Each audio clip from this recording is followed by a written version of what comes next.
কেউ কেউ বলেন রাসূলের জন্ম উপলক্ষে একটা অনুষ্ঠান করি, সেই অনুষ্ঠানে তারা হঠাৎ করে দাঁড়িয়ে যায়।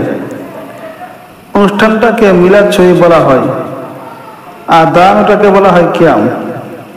কিয়াম একটা আরবি শব্দ, এর অর্থই হলো দাঁড়ানো।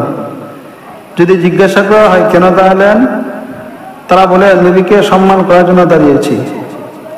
যদি জিজ্ঞাসা করা হয় নবীকে সম্মান করার জন্য দাঁড়ানো, এই রীতি পেয়েছেন কোথায়, তারা বলে বাবাকে সম্মান করার জন্য যদি দাঁড়াইতে পারি, আমার শ্বশুরকে সম্মান করার জন্য যদি দাঁড়াইতে পারি, আমার পীরকে, আমার উস্তাদকে সম্মান করবার জন্য যদি দাঁড়াইতে পারি, তাহলে নবীকে সম্মান করার জন্য দাঁড়াইতে পারবো না কেন?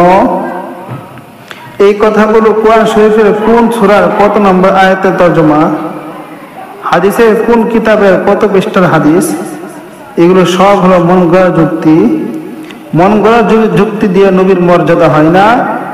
নবীর মর্যাদা আল্লাহ পাক রব্বুল আলামিন কোরআনে যথেষ্ট পরিমাণ দিয়েছেন।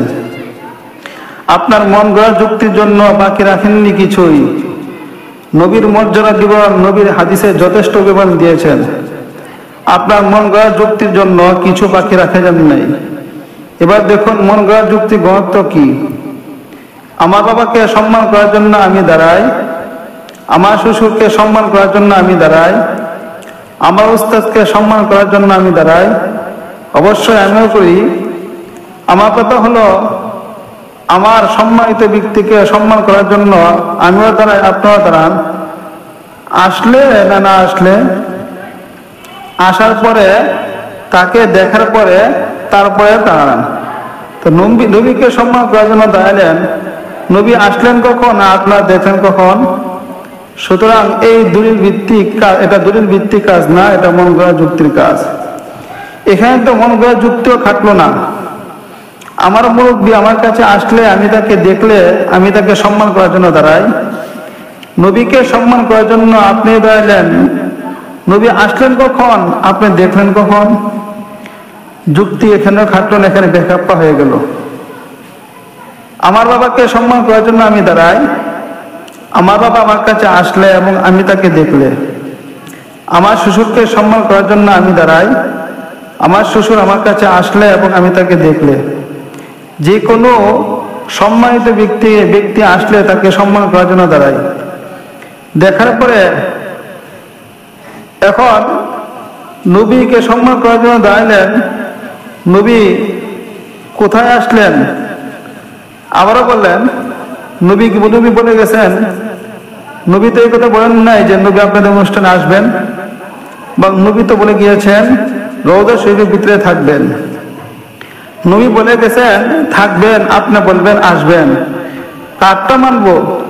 কাজে মন গড়াভাবে নবীর সম্মান করলে এটা নবীর সম্মান হবে না, এটা নিজের মনের সম্মান হবে। এই জন্য রাসূল করিম সাল্লাল্লাহু আলাইহি ওয়াসাল্লাম পরিষ্কার হাদিসে বলে গিয়েছেন, আল আম্বিয়া ও আহিয়াউন ফি কুবুরিহিম ইউসাল্লুন। নবী রাসূলগণকে দাফন করা মাত্রই আল্লাহ নবী রাসূলগণকে জীবিত করেছেন।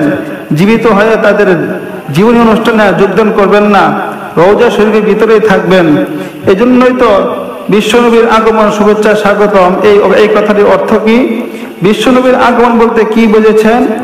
ওই ১৫০০ বছর আগে যে মায়ের গর্ভ থেকে পৃথিবীতে এসেছিলেন, সেটা যদি হয়ে থাকে তাহলে আগমন হইল কবে আর স্বাগতম জানানো কবে? আর যদি এইটা হয়ে থাকে যে এখন আমাদের মিছিলে নবী আগমন করবেন, এই জন্য বিশ্ব নবীর আগমন শুভেচ্ছা স্বাগতম। নবী বলেন আমি আগমন করব না, আমি সেখানে থাকব। নবী বলেন আমি আগমন করব না, আপনি বলবেন আগমন করবেন। নবীর কথার বিরুদ্ধে কথা বলার নাম নবীর প্রেম না। নবীর কথার বিরুদ্ধে কথা বলার নামই যদি ভালোবাসা হয়, নবীর কথার বিরুদ্ধে কথা বলার নাম নবীর ভালোবাসা হয় না। এটাকে নবীর আশিক রাসূল বলা হয় না। এই জন্য হাদিস শরীফে রাসূল করিম সাল্লাল্লাহু আলাইহি ওয়াসাল্লাম বলেছেন, কুল্লু উম্মতি ইয়াদখুলুনাল জান্নাহ ইল্লা মান আবা। কিলা ওয়া মান আবা? ক্বালা মান আতাআনি ইয়াদখুলুল জান্নাহ ওয়া মান আসানি ফাকাদ আবা। রাসূল সাল্লাল্লাহু আলাইহি ওয়াসাল্লাম বলেন, আমার সমস্ত উম্মত জান্নাতে যাবে, কিন্তু যারা আমাকে মানে না তারা জান্নাতে যাবে না। আপনাদের সামনে বলেছেন রাসূল এই কথা নাকি সাহাবীদের সামনে যাদের সামনে বলেছিলেন, তারা সাথে সাথে জিজ্ঞাসা করলেন আপনাকে মানে না কারা? আজকাল এমনও মুসলমান পাওয়া যাবে, আপনি যদি এই মিলাদের অনুষ্ঠান না করেন তাহলে আপনাকে বলে দিবে আপনি নবী মানেন না। মিলাদের অনুষ্ঠান যদি আপনি নবীকে সম্মান করার জন্য সম্মান করার নামে না দাঁড়ান তাহলে আপনাকে বলে দিবে আপনি নবী মানেন না।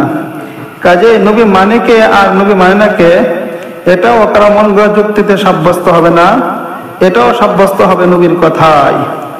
সাহাবায়ে কেরাম নবীকে জিজ্ঞাসা করলেন আপনাকে মানে না কারা? নবী বলেন মান আতাআনি দাখালাল জান্নাহ। সাহাবায়ে কেরাম জিজ্ঞাসা করেন আপনাকে মানে কারা? আল্লাহ রাসূল, আমার অনুসরণ যারা করবে তাই আমাকে মানবে আর আমার সাথে জান্নাতে যাবে। আমার অনুকরণ আমার তরিকা মতো যারা চলে না তারা আমাকে মানে না, তারা জাহান্নামে যাবে।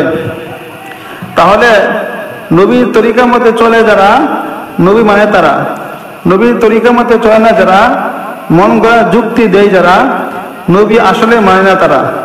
কাজেই আমরা নবী মানব, নবীকে সম্মান দিব, নবীকে মর্যাদা দিব আমার যুক্তি মতো না, বরং কোরআন হাদিসের দলিল মতো, কোরআন হাদিসের দলিল মতো। এই জন্য একটা মানুষ কোনো কিছু জানে না, কোনো কিছু বুঝে না, কোনো কিছু শিখে না, মন গড়া যুক্তি দিয়ে যতই নবীর মর্যাদা বুঝাতে চাইবে ততই নবীর অবমাননা করা হবে। এই যে একটা যুক্তি, বাবার সম্মানের জন্য যদি দাঁড়াতে পারি, শ্বশুরের সম্মানে যদি দাঁড়াতে পারি, নবীর সম্মানে যদি দাঁড়াতে পারবো না, নবীর সম্মানে দাঁড়াতে পারবো না কেন, এটা একটা যুক্তি। তাহলে নবীকে কার মতো সম্মান করলেন? বাবার মতো। বাবার মতো না বাবার চেয়ে বেশি? বাবার মতো। বাবাকে সম্মান করার জন্য দাঁড়াই, নবীকেও সম্মান করার জন্য দাঁড়াইলাম। শ্বশুরকেও সম্মান করার জন্য দাঁড়াই, নবীকেও সম্মান করার জন্য দাঁড়াইলাম। তাহলে নবীকে কার মতো সম্মান করলাম? বাবার মতো, শ্বশুরের মতো। আল্লাহ পাক রব্বুল আলামিন বলেন এই নবীর সম্মান বাবার মতো আর শ্বশুরের মতো নয়, সৃষ্টির শ্রেষ্ঠ। কাজে বাবার মতো নবীকে সম্মান করলে হবে না, সৃষ্টির শ্রেষ্ঠ মর্যাদা নবীকে দিতে হবে। হাদিস শরীফে রাসূল করিম সাল্লাল্লাহু আলাইহি ওয়াসাল্লাম বলেন ইন্নাল্লাহা ফাদ্দালানি আলাল আমবিয়া ওয়া ফাদ্দালা উম্মতি আলাল উমাম। আল্লাহ আমাকে সমস্ত নবীগণের চেয়ে শ্রেষ্ঠ মর্যাদা দান করেছেন।